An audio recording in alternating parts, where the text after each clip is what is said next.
제6장. 그때 제자가 더 많아졌는데 헬라파 유대인들이 자기의 과부들이 매일의 구제에 빠짐으로 히브리파 사람을 원망하니 12 사도가 모든 제자를 불러 이르되, 우리가 하나님의 말씀을 제쳐놓고 접대를 일삼는 것이 마땅하지 아니하니, 형제들아, 너희 가운데서 성령과 지혜가 충만하여 칭찬받는 사람 7을 택하라. 우리가 이 일을 그들에게 맡기고 우리는 오로지 기도하는 일과 말씀 사역에 힘쓰리라. 온 무리가 이 말을 기뻐하여 믿음과 성령이 충만한 사람 스데반과 또 빌립과 브루고로와 니가노르와 디몬과 바메나와 유대교에 입교했던 안디옥 사람 니골라를 택하여 사도들 앞에 세우니 사도들이 기도하고 그들에게 안수하니라. 하나님의 말씀이 점점 왕성하여 예루살렘에 있는 제자의 수가 더 심히 많아지고 허다한 제사장의 무리도 이 도에 복종하니라. 스데반이 은혜와 권능이 충만하여 큰 기사와 표적을 민간에 행하니 이른바 자유민들, 즉 구레네인, 알렉산드리아인, 길리기아와 아시아에서 온 사람들의 회당에서 어떤 자들이 일어나 스데반과 더불어 논쟁할세 스데반이 지혜와 성령으로 말함을 그들이 능히 당하지 못하여 사람들을 매수하여 말하게 하되, 이 사람이 모세와 하나님을 모독하는 말을 하는 것을 우리가 들었노라. 백성과 장로와 서기관들을 충동시켜 와서 잡아가지고 공회에 이르러 거짓 증인들을 세우니 이 사람이 이 거룩한 곳과 율법을 거슬러 말하기를 마지 아니하는도다. 그의 말에 이 나사렛 예수가 이곳을 헐고 또 모세가 우리에게 전하여 준 규례를 고치겠다 함을 우리가 들었노라. 공회 중에 앉은 사람들이 다 스데반을 주목하여 보니 그 얼굴이 천사의 얼굴과 같더라.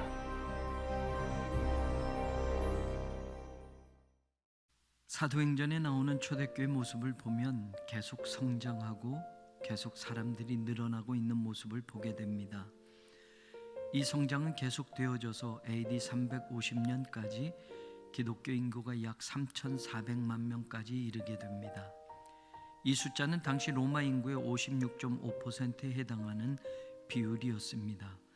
이렇게 초대교회는 성령의 역사와 더불어 점점 성장하고 부흥하는 교회였습니다. 학자들이 분류하고 분석한 내용에 의하면 기독교는 처음 4세기 동안 400년까지는 10년마다 약 40%의 비율로 성장해 왔었다고 합니다. 외적인 성장은 괄목할 만한 것이었습니다. 로마가 기독교를 313년에 국교로 공인하게 되지만 그 이전까지로 본다면 기독교인이 된다는 건 세상에서 혜택을 받을 수 있는 삶을 사는 것이 아니었습니다. 예수님을 구세주로 믿는다는 건 어떤 경우에는 세상에서 핍박을 받고 환난을 받고 어려움을 당해야만 했던 처음 시기가 있었습니다. 그럼에도 불구하고 예수님을 구세주로 고백하며 기독교 인구가 팽창하며 부흥하고 성장했던 이유가 무엇일까? 그 당시의 복음은 사람들에게 예수님을 영접하면 이 세상에서 당신들이 축복받고 이 세상에서 잘되고 형통하게 될 수 있습니다고 외치는 복음이 아니었습니다. 예수님을 믿으면 당신들은 핍박받습니다. 예수님을 믿으면 환난이 기다립니다. 예수님을 믿으면 예수님처럼 죽을 수도 있습니다가 그 당시의 현실이었고 삶이었고 복음의 내용이었습니다. 그런데도 기독교는 성장해 왔고 부흥해 왔습니다. 그러면 초대교회 사도들과 교인들이 교회의 성장이라는 것에 관심을 두었기 때문에 그럴까요? 교인들이 어떻게 하면 늘어날까? 어떻게 하면 교회를 크게 지을 수 있을까를 생각하면서 사도들이 목회했고 성도들이 신앙생활을 했기 때문일까요? 성경은 그렇게 말하지 않습니다. 사도행전 6장에서 눈에 들어오는 구절이 반복되어 나타납니다. 1절에 그때의 제자가 더 많아졌는데 7절에 예루살렘에 있는 제자의 수가 더 심히 많아지고, 단순히 교인의 숫자나 교회 다니는 사람들이 늘어났다는 것이 아니라 제자가 많아지고 늘어났다고 말하는 대목입니다. 제자 마테테스는 만타노, 배우다 동사에서 파생된 명사입니다. 교회 다니는 교인의 숫자가 아니라 복음을 믿고 예수님을 믿고 말씀을 배우고 사도들의 가르침을 받는 제자들이 점점 더 늘어났다는 것입니다. 예수님의 말씀을 듣고 배우며 예수님의 삶을 따르기 위해 복음을 전하는 증인으로 살아갈 각오와 결단을 하는 사람들, 바로 제자가 제자를 만드는 일이 초대교회에서 일어나고 있었습니다. 성경이 말하는 성장은 단순히 양적인 성장만이 아니라 그에 비례한 질적인 성장도 같이 늘어나고 있었습니다.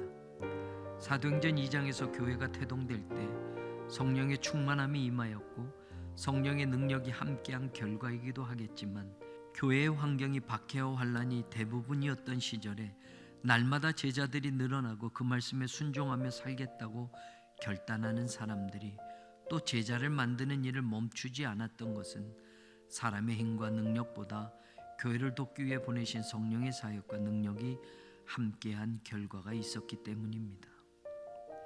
외형적으로는 교회는 꾸준히 성장하고 있고 급속히 성장해 가고 있었습니다.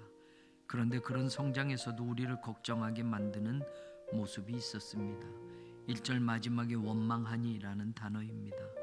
교회가 점점 커지고 있고 급속도로 성장해 가고 있는 모습에 잘 되고 있는 것 같고 문제가 없는 것처럼 보이지만 안을 들여다보니까 원망이라는 문제가 교회 구성원들 가운데 나타나고 있었습니다. 다양한 사람들이 교회에 들어오게 되었는데 그 중에 헬라 출신 유대인 과부들이 교회가 어려운 사람들을 구제하고 돕는 일에 자꾸 제외되니까 히브리파 유대인들을 원망하게 된 것이었습니다. 일부러 차별을 한다고 생각할 정도로 오해가 생기게 되었습니다.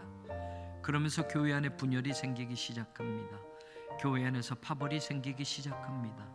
헬라파, 히브리파라는 구분으로 편 가르기가 생겨납니다. 1절 한 절에서 교회의 성장과 원망이 같이 나오고 있습니다. 수가 늘어나고 교회가 부흥하고 성장한다면 원망의 소리들이 슬슬 묻혀버릴 수 있을지 모릅니다.